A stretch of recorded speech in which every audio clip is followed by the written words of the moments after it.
كل هذا ونحن نريه الآيات، كلما ذكر لنا حقيقة ذكرنا له الآيات وهو يوافق على ذلك.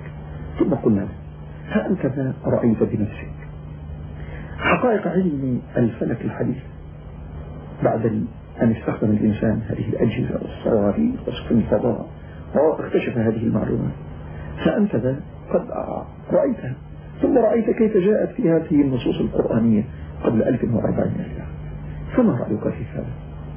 فأجاب: That's a difficult question which I have been thinking about since our discussions here. I'm impressed at how remarkably some of the ancient writings seem to correspond to modern and recent astronomy. I'm not a sufficient scholar of human events and of human history to project myself completely and reliably into the circumstances that an ancient or that 1400 years ago would have prevailed. But certainly I'd like to leave it that what we have seen is remarkable. It may or may not admit of scientific explanation. There may have to be something beyond what we understand as ordinary human experience to account for the writings that we've seen. But it's not my intention or my position at this point to provide an answer to that. I've said a lot of words without, I think, expressing exactly what you want me to express, but as it's my job as a scientist to remain independent of certain questions, and I think that's one that I best stop just a little bit short of giving you the complete answer that you might desire. نعم أمر صعب أن يتصوروا أن هذا العلم الذي نزل في كتاب الله قبل 1400 عام قد جاء إلى محمد صلى الله عليه وسلم من مصدر بشري. لابد أن هناك مصدر وراء تفكير هؤلاء العلماء. إنه الذي يعلم السر في السماوات والأرض.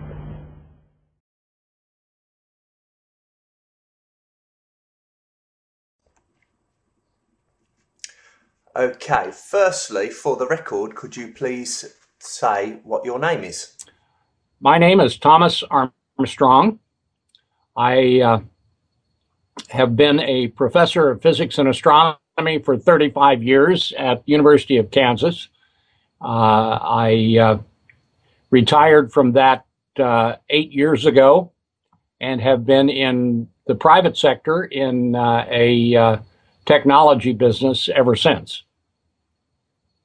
Right. Now, you, I think it was some point during the 1980s, I think, you were invited to, well, you ended up at an event where you were asked questions about verses in the Quran. The first question I'd like to ask is, what were the circumstances which led to you attending this event? Well, I was invited by some students, international students at the University of Kansas, to visit Jeddah and to interview or be interviewed by Sheikh Zendani. And since I was scheduled to attend a meeting in Europe anyway, and my wife was going to join me for that, I accepted the offer to fly to Jeddah for a couple of days before I went back to the meetings I had scheduled in France. So that explains the fact that I was in Jeddah along with what was the what do you recall what they said was the purpose of this event? The proclaimed purpose was to discuss matters in astronomy and the origin of the solar system, the cosmogony of the solar system. Mm-hmm. And was there any mention of religion before you agreed to attend? Not really, but I did understand that Sheikh Zindani was a religious man, a religious person. Yeah. And that's about the extent of it. Right. Okay. So while you were at this event, can you explain what the circumstances were which led to you being presented with verses from the Quran and being asked to comment on them? Sure. I understood that I was to be interviewed and to respond to questions. And so, in fact, I was taken from the hotel to the site of the interview, which was set up with recording equipment and a translator. I do not know Arabic. I don't know the first part of it. And so the interaction was completely via a translator who translated from English to Arabic and Arabic to English for the question and answer part of the interview. Okay. And yeah, that's the circumstances. Now I sent you a script. It was a small extract from the official book that went with the video that was produced from your interview, which was called "This Is the Truth." There's a small extract in that which I've sent through to you that you've had a look at. If you've got enough time and you're willing, would it be okay for us to quickly go through that? Oh, sure. Okay? Not a problem. Yeah. Okay, let's see. It starts by introducing you, saying that you work at NASA. And it says, we asked him about iron and how it was formed. He explained how all the elements in the earth were formed. He stated that scientists have come only recently to discover the relevant facts about the formation process. He said that the energy of the early solar system was not sufficient enough to produce elemental iron. In calculating the energy required to form one atom of iron, it was found to be about 4 times as much as the energy of the entire solar system. In other words, the entire energy of the Earth or the Moon or the planet Mars or any other planet is not sufficient to form one new atom of iron. Even the energy of the entire solar system is not sufficient for that. That is why Professor Armstrong said that the scientists believe that iron is an extraterrestrial that was sent to Earth and not formed therein. Okay, I think I'll stop at that point. How does that sound so far? That is hopelessly confused. And yeah. As I reflect on how that might have been, what might have been lost in translation. Can I just, can I just end this call and restart because my video view is frozen? I'll call you directly back. Is that right? Okay. Yeah, you're moving again now. Sorry about that. Okay. What was probably lost in translation was a lot. Yes, iron is an element that is not formed in stars as small as the sun. It takes much more energy, much more gravitational energy from larger stars to make iron. And that is the reason why astronomers then and now understand that the solar system was formed out of the debris from earlier stellar explosions. Mm-hmm. And the fact that the Earth and other objects in the solar system have iron really means that the solar system was formed out of this material that was present in the galaxy from earlier stellar explosions, supernova explosions, and other generations of stars that were born and destroyed before the Earth, before the solar system was even formed. When he was citing this, when he was discussing this, what he cited to you was a verse in the Quran, chapter 57, verse 25, which says, "And we sent down iron, which is great might and has many benefits for mankind." Do you think that it's an accurate description to say that iron was sent down to Earth? Not really. No. It was an entirely natural process. It's understood to be iron, along with with lots and lots of other chemical elements, were present at the time of the natural processes that formed the solar system. No magic, nothing supernatural, nothing divine is required to explain it. Okay. He goes on to say, "Then we asked him about the sky and whether it had any gaps or rifts in it. He disproved this and replied that what we're talking about is a branch of astronomy called integrated cosmos, which we scientists have only come to know recently. For example, if you have a body in outer space which travels a certain distance in any direction and then travels the same distance in a different direction, you will find that the mass weight is the same in all directions. Because this body has its own equilibrium, the pressures from all directions are the same. Without this equilibrium, the whole universe would collapse." I'm not really sure what he's talking about. Yeah, that has very little to do with what I would have said in that time. They are probably referring to cosmology, which was a well-established area of astronomical research at that time, and cosmologists were working out how to explain the expansion of the universe and the various observed attributes of the universe.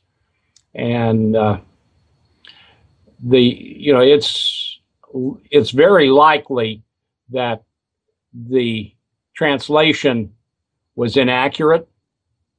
I can't, there's nothing I could have said that would have been made any sense at all that resembles the quotation there. Okay.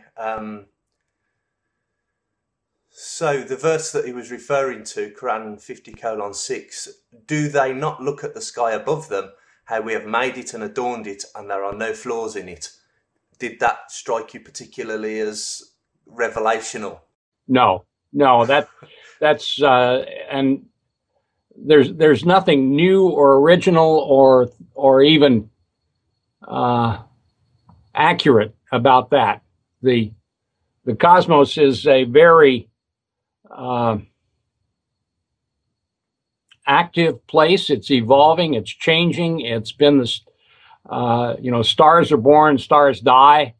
There are all sorts of exotic objects in it, and the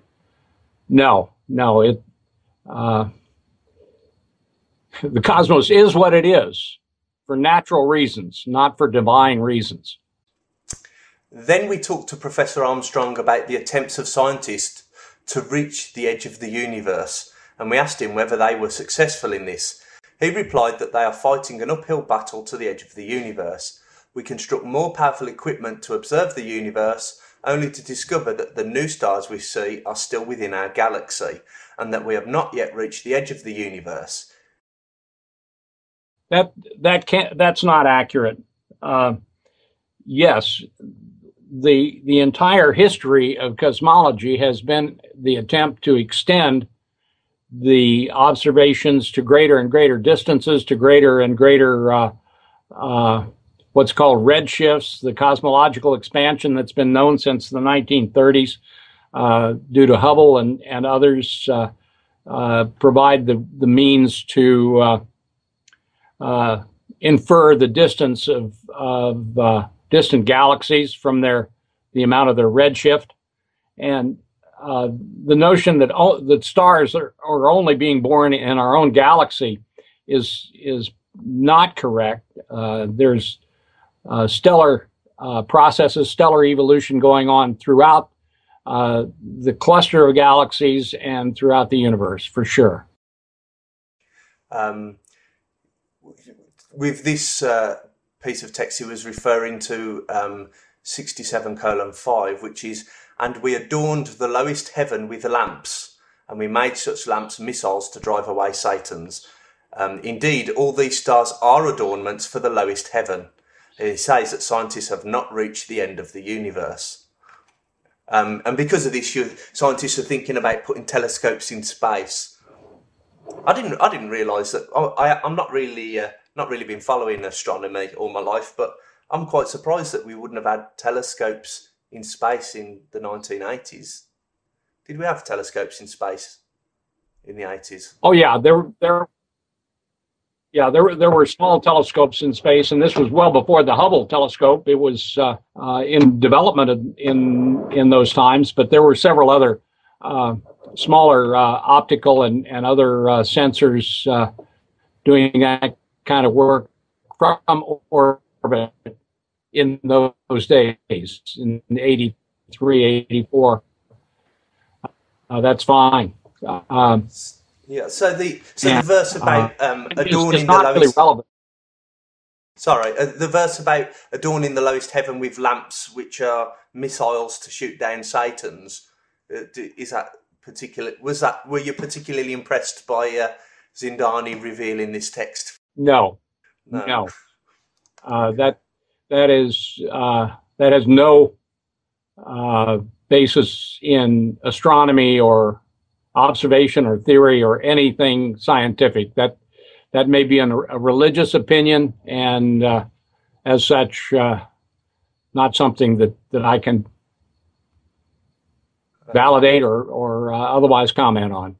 Out of curiosity, if the nearest star to our solar system were to launch a missile at something on Earth, how long would that take to reach us? Assuming it could travel at the speed of light, say, just to make it easy. Yeah, the nearest star is about 4 light years away. So it would take about 4 years.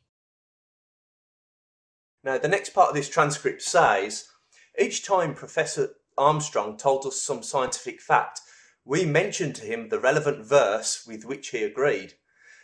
Then we said to him, 'You have seen and discovered for yourself the true nature of modern astronomy by means of modern equipment, rockets and spaceships developed by man. You have also seen how the same facts were mentioned by the Quran 14 centuries ago. So what is your opinion about these?'" Well, it seems here he's giving the impression that you talk about something, and every time he said something, go, "Hang on a minute, I already know because it's in the Quran." It was a rhetorical question. You can't tell me anything. Yeah. Well,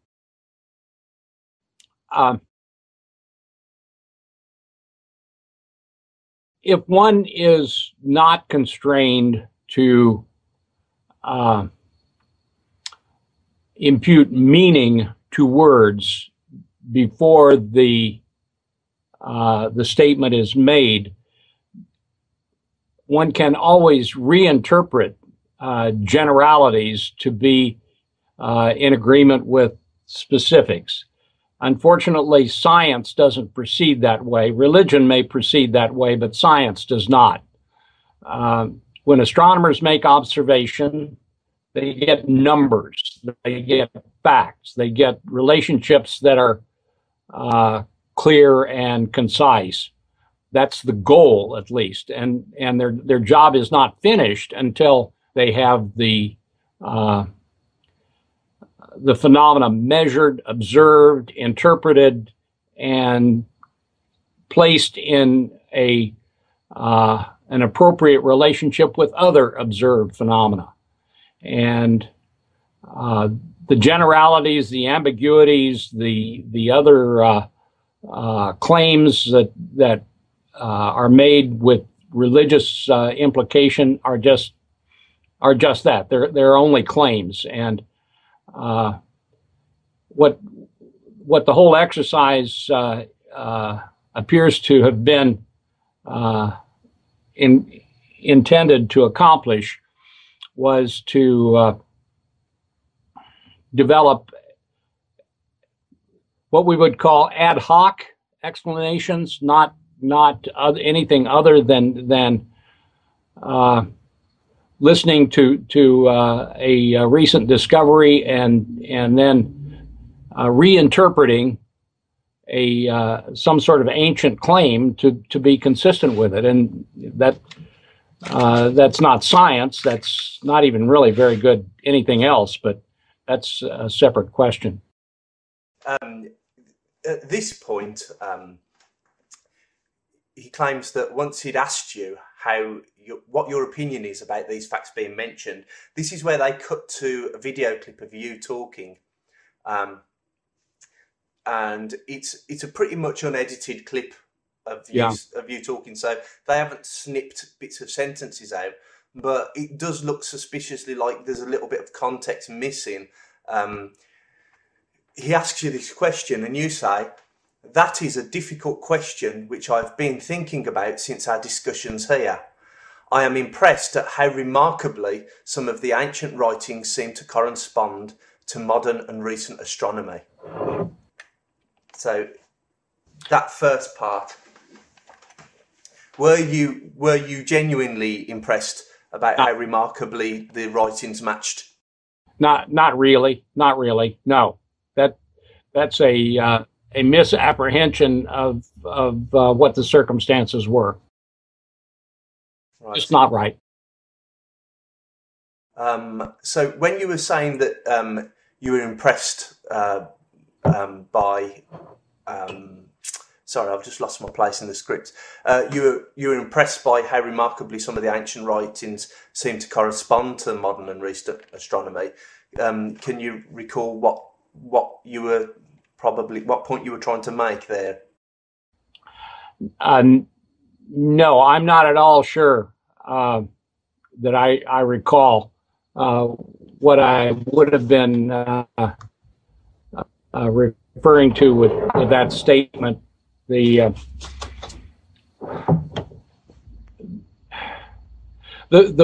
problem is that the religious claims, the ancient Quranic writings and so forth, are just they can be interpreted in any way that is seen as convenient and expedient in the present time. Mm-hmm. And for whatever reason, that's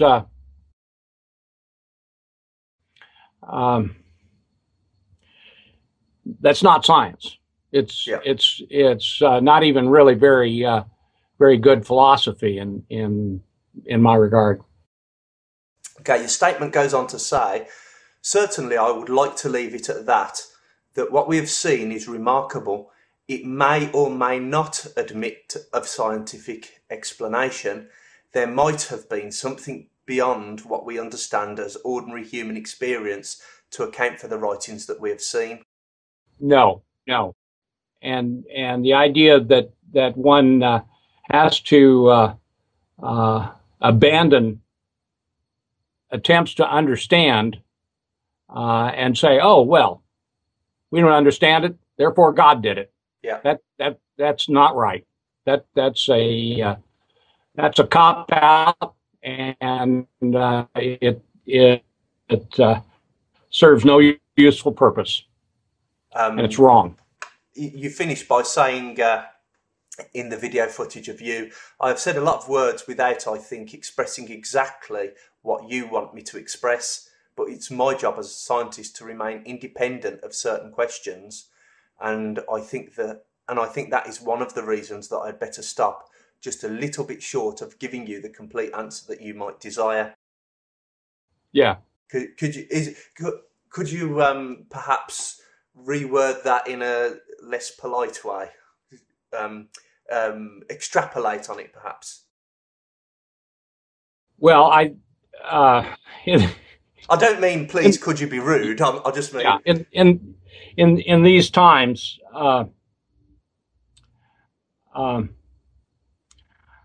yes, I was being charitable and polite at that time. Really, the notion of using science to try to justify religious beliefs and behaviors is a misuse of science. And it's a poor service, for that matter, in my view, of religious issues to try to frame it that way. The attempt to validate and justify religious beliefs in scientific terms is doomed to failure. It just will not work, has not worked, and